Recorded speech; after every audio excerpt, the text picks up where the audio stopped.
Mengejutkan, hari ini ada 3 berita terbaru dan terupdate tentang Jokowi, Prabowo, dan Hercules. Silahkan simak baik-baik. Inilah berita yang pertama. Prabowo heran, kenapa ijazah Jokowi dipersoalkan? Prabowo takut jika ijazahnya kelak juga dipermasalahkan seperti halnya yang terjadi pada mantan Presiden Jokowi saat ini. Presiden Prabowo Subianto menyinggung isu ijazah palsu yang menerpa mantan Presiden Jokowi. Kepala negara mengaku heran ijazah Jokowi dipersoalkan. Dia pun khawatir ijazah miliknya dipersoalkan di masa depan.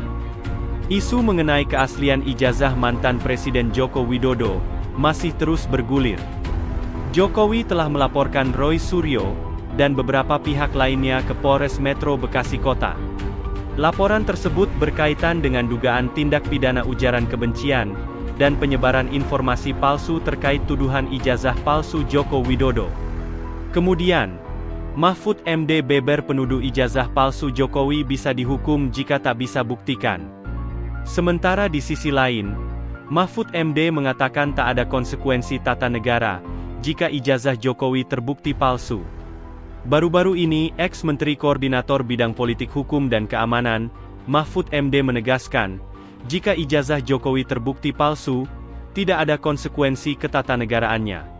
Sebagai informasi, polemik tudingan ijazah palsu Jokowi sudah beredar sejak 2019, tepatnya sebelum Jokowi maju ke pemilihan presiden atau Pilpres 2019.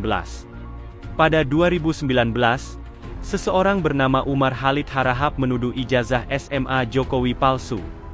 Atas tudingan ini, Umar Khalid pun ditersangkakan. Isu ini pun hilang timbul. Pada Oktober 2022, muncul tuduhan dari penulis buku Jokowi Undercover, Bambang Trimulyono. Bambang menuding, ijazah Jokowi Fakultas Kehutanan UGM palsu. Pada April 2024, dugaan ijazah palsu Jokowi mengemuka lagi setelah Egy Sujana melayangkan gugatan ke PN Jakarta Pusat. Lalu, pada Maret 2025, tudingan ijazah palsu Jokowi muncul lagi, setelah adanya cuitan dari Rismon Hasiholan Sianipar. Hingga memasuki pekan kedua Mei 2025, kasus tudingan ijazah palsu Jokowi masih bergulir. Mulanya, Mahfud MD menilai, proses hukum tudingan ijazah ini sudah tepat ke arah pidana, di mana jika yang menuduh terbukti salah, maka dia bisa dihukum. Nanti tunggu putaran pengadilan. Ini arahnya sudah tepat ke pidana. Harus ke pidana ini penyelesaiannya. Yang menuduh kalau salah dia bisa dihukum, kata Mahfud MD. Namun, jika ijazah Jokowi terbukti palsu, menurut Mahfud MD, tidak ada konsekuensi ketatanegaraan. Tapi kalau ini bisa membuktikan, ya sebenarnya nggak ada akibat ketatanegaraan apa-apa, ujarnya. Misalnya, kelompoknya Egy Sujana dan Rizal Fadillah, Roy Suryo, Rismon, menang di pengadilan. Benar ini ijazahnya Pak Jokowi tidak otentik. Itu nggak berdampak apa-apa ke ketatanegaraan kita, tambahnya. Kata Mahfud MD, proses hukum dugaan ijazah palsu tersebut cukup berada di kasus pemalsuan. Mahfud MD pun menepis anggapan bahwa jika ijazah Jokowi palsu, maka seluruh keputusan yang diambilnya selama menjabat sebagai presiden bisa dibatalkan. Kan ada orang yang mengatakan ini seluruh keputusan batal kalau Pak Jokowi ijazahnya palsu. Nggak ada itu, tegasnya. Seluruh putusan yang sudah dibuat Pak Jokowi itu sah, kecuali ada pidananya. Misalnya dia kontrak dengan Cina tuh bikin kereta api. Ya, itu nggak bisa dibatalkan. Pak Jokowi tanda tangan nggak dipalsu. Kecuali ketika membuat itu, ada bukti lain bahwa itu rasuah masuk. Itu bisa. Tapi kalau ijazahnya sendiri tidak ada apa konsekuensi ketatanegaraannya, tandasnya. Itulah berita yang pertama. Sekarang Mimin akan bacakan berita yang kedua. Presiden Prabowo resah dengan banyaknya aksi premanisme berkedok ormas. Kabar terkait maraknya aksi premanisme dalam beberapa waktu terakhir menjadi sorotan banyak pihak termasuk Presiden Prabowo Subianto.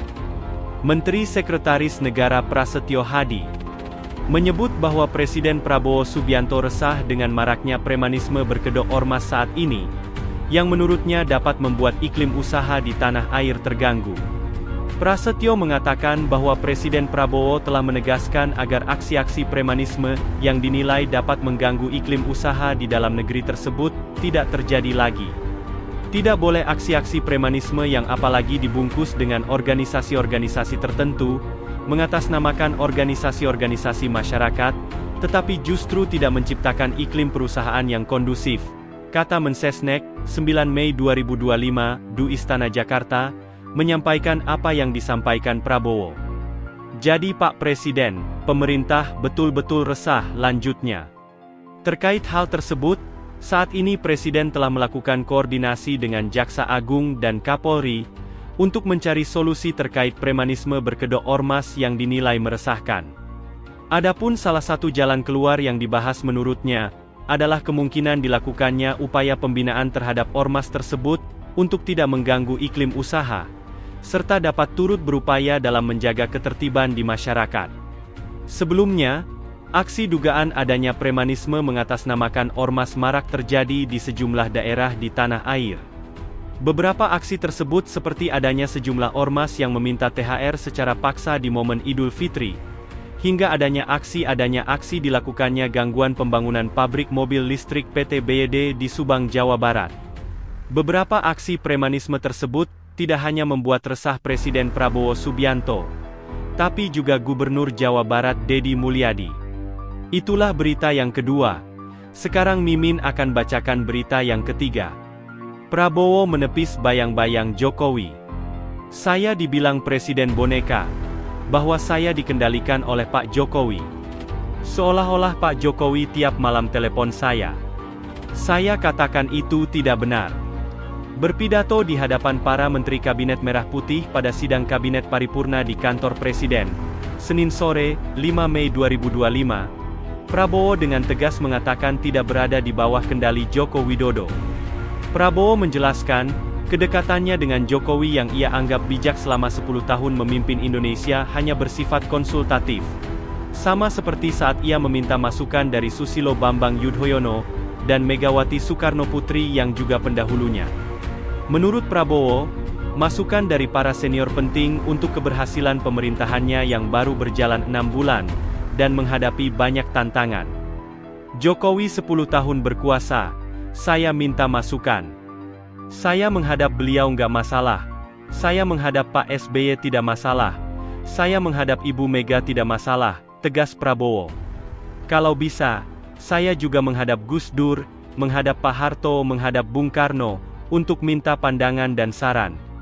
Tapi kan ndak bisa, imbuh Prabowo. Raut wajah Prabowo tampak serius. Tatapannya tajam, gerak tangannya tegas, memberi tekanan pada setiap kata yang diucapkan.